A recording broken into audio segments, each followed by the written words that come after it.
Goeiemôre graad 9, dis donderdag vandag, 21 Mei. Vandag moet jy vir my asseblief seker maak, dit gaan nou oor Dinsdag se opdrag wat jy gedoen het, waarmee jy reeds begin het. Maak net vir my doodseker, het jy die raam van Dinsdag se opdrag met swart getrek? Het jy 'n dubbele raam getrek van 1,5 cm? Het jy die stippelkunstegniek in die raam gebruik?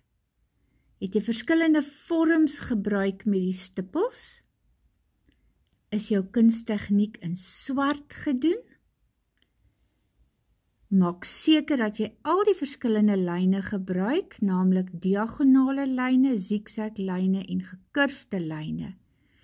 En onthou, ek het die voorbeelde vir julle gegee, ek gaan vir julle foto's stuur saam met die VLR, sodat jy dit op jou kamera op jou foon het. Goed, dan het jy die assesseringsrubriek op 'n nuwe A4 bladsy gedoen. Nou kan jy die naweek gebruik om jou prentjie te voltooi met 'n grys potlood.